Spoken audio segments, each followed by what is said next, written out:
আসসালামু আলাইকুম। কে কেমন আছেন? অবশ্যই কমেন্ট করে জানাবেন।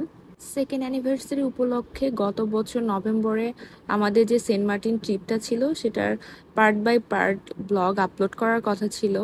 কিন্তু নানান ব্যস্ততার জন্য আমাদের আসলে সময় হয়ে ওঠে নাই এডিট করার।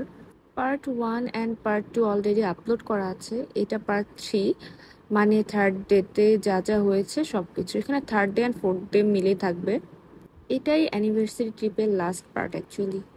আমরা সেদিন কোরাল হেডস রিসোর্টে ছিলাম, তো সকাল সকাল আমাদের কমপ্লিমেন্টারি ব্রেকফাস্ট ছিল, সেটা শেষ করে রেডি হয়ে আমরা বের হয়ে যাই কিছু পিকচার ভিডিও ওঠানোর জন্য আর আমাদের কিছু কোয়ালিটি টাইম স্পেন্ড করার জন্য। আবারও পুরো রিসোর্টের ভিউটা ক্যাপচার করে নিলাম। এই রিসোর্ট থেকে সামনের সি ভিউটা খুবই অসাধারণ। সকাল সকাল আমরা ঢেউয়ের আওয়াজে ঘুম থেকে উঠেছি, আবার সকালে আমরা সূর্যোদয় দেখতে পেয়েছি। এরপর সেই ভাইরাল দোলনায় যে বসে পড়লাম, এখানে ফাঁকা পাওয়াই যায় না। আমরা রেডি হতে হতে যেহেতু লেট করেছি, সো আমরা এসে ফাঁকা পেয়েছি।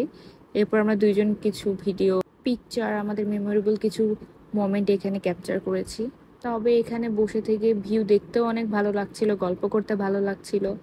অ্যাকচুয়ালি বিচের পাশে কার না ভালো লাগে বলুন? তার মধ্যে হয় পাশে ব্লু ব্লু পানি, মানে আপনি চোখই সরাইতে পারবেন না, এত সুন্দর ভিউ। আমার তো আর ব্যাক করতে ইচ্ছা করছিল না, ইচ্ছা করছিল এখানেই সারা জীবন যদি থেকে যেতে পারতাম। এত রিফ্রেশিং বাতাস, রিফ্রেশিং ভিউ, মানে মনটাই আপনার জুড়ে যাবে এমন জায়গা। এরপর একটু নায়ক নায়িকার মতো ওর হাত ধরে ঘুরলাম। আমার অ্যাকচুয়ালি এই ধরনের ভিডিও বানাতে খুবই ভালো লাগে। এরপর আমি আবারও পানির কাছে যাচ্ছিলাম। পানিটা তখনও ঠান্ডা ছিল আর মানে খুবই ভালো লাগছিল, অনেক বাতাস হচ্ছিল, পানির ঢেউয়ের আওয়াজ হচ্ছিল। জায়গাটা অ্যাকচুয়ালি অসাধারণ। এটা আসলে ফিল করার বিষয়, এটা আমি আসলে বলে বুঝাইতে পারবো না। অ্যাজ অলওয়েজ আমার এরকম বাচ্চামি করতে ভালো লাগে আর সে ভিডিও করেই যাচ্ছে। এটা ছিল আমাদের লাঞ্চ। আমরা লাঞ্চের প্যাকেজটা নিয়েছিলাম কোরাল হেডস রিসোর্ট থেকে। খাওয়া দাওয়া শেষে আমাদের যেহেতু শিপের টাইম ছিল, সো আমরা চিন্তা করলাম চলো বাইক রাইড করা যায়। বাট ও বাইক চালাইতে ওইভাবে পারে না, অ্যান্ড সে এভাবে ইউজ টু না। তো আমি বললাম একটু প্র্যাকটিস করে নিতে। এরপর আমি সাহস করে উঠে গেলাম। আমার অ্যাকচুয়ালি খুব ভয় করছিল, বাট আমি আসলে প্রকাশ করছিলাম না যেন সে আবার ভয় না পায়, তাকে সাহস দিচ্ছিলাম। বাট আমি আসলে খুবই ভয় পাচ্ছিলাম, আমার এক্সপ্রেশনে বোঝা যাচ্ছে, আমি মন মতো হাসতেও পারছিলাম না। যাই হোক, এবার আমাদের সেন্ট মার্টিনকে বিদায় দেওয়ার পালা। এরপর আমরা শিপে উঠে পড়েছি এবং চলে যাচ্ছি টেকনাফের দিকে। এত সুন্দর অ্যামেজিং ভিউ দেখতে দেখতে যাচ্ছিলাম, পাখিদের দেখছিলাম, সানসেট দেখছিলাম। টেকনাফ থেকে আমরা কক্সবাজার পৌঁছাইছি অনেক রাত করে। আমাদের থাকার কোনো প্ল্যান ছিল না, সো আমাদের কোনো বুকিং করা ছিল না। আমরা শেষমেশ ওশান প্যারাডাইসে উঠে যাই। সেটার ক্লিপ অবশ্য নেওয়া হয় নাই, বাট আমরা ডিনার করার জন্য বিচের পাশে একটা হোটেলে চলে আসি।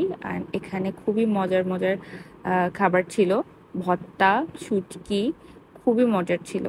এরপর ফোর্থ ডে শুরু আমাদের এইভাবে। এত সুন্দর ভিউ দেখে আমরা চলে যাই আমাদের ব্রেকফাস্টে। আমাদের যেহেতু কমপ্লিমেন্টারি ব্রেকফাস্ট ছিল, সো টাইমলি যাওয়ার জন্য আমরা তাড়াহুড়ো করে গিয়েছি আর খেয়েওছি। বাট ওটার অ্যাকচুয়ালি পিকচার নেওয়া হয়নি বা কোনো ভিডিওসও করা হয় নাই, বিকজ ওখানে অনেক ভিড় ছিল। এরপর আমরা সুইমিং পুলে চলে আসি, অ্যান্ড এটার পাশেই জিম এরিয়া ছিল, অ্যান্ড এটাও ফ্রি ছিল। সো সে কিছু এক্সারসাইজ করার পরে আমরা পুলে নেমে যাই। যেহেতু আমাদের সাথে কেউ ছিল না, সো ফোন এক জায়গায় রেখে আমাদের এরকম ভিডিও নিতে হয়। আমরা এখানে কিছুক্ষণ চিল করি, এরপর রেডি হয়ে আমরা বিচের পাশে চলে যাই।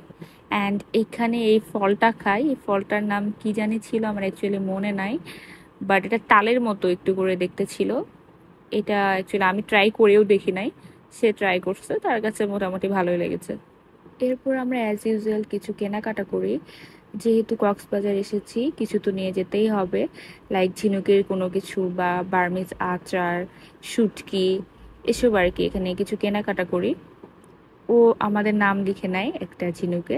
এরপর আমরা আবার আমাদের হোটেলে ব্যাক করি। যেহেতু আমাদের কিছুক্ষণ পর বাস ছিল, আমাদের ব্যাগস এখানেই ছিল।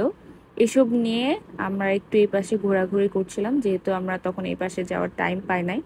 এরপর আমি একটু ওয়াশরুমে গেছিলাম, ফ্রেশ হয়ে আমরা বাসের উদ্দেশ্যে চলে যাই। এই পাশের নিচে কিছু রুম ছিল, কিছু বসার জায়গা ছিল, ফাঁকা স্পেস ছিল। আমি এগুলো ঘুরে ঘুরে দেখছিলাম। এরপর আমি চলে যাওয়ার মন মানসিকতা রেডি করছিলাম, যেহেতু আমাদের সেদিন সিলেটে ব্যাক করতে হতো। সো অনেক লং জার্নি অ্যান্ড আমাদের এটা বাস ছিল লন্ডন এক্সপ্রেস। ওভারঅল আমাদের এক্সপিরিয়েন্স খুবই ভালো ছিল। আপনাদের সেন্ট মার্টিন ট্যুরের এক্সপিরিয়েন্স কেমন ছিল সেটাও অবশ্যই জানাতে ভুলবেন না।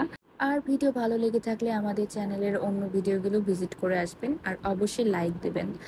আজকে এই পর্যন্তই। Thanks for watching.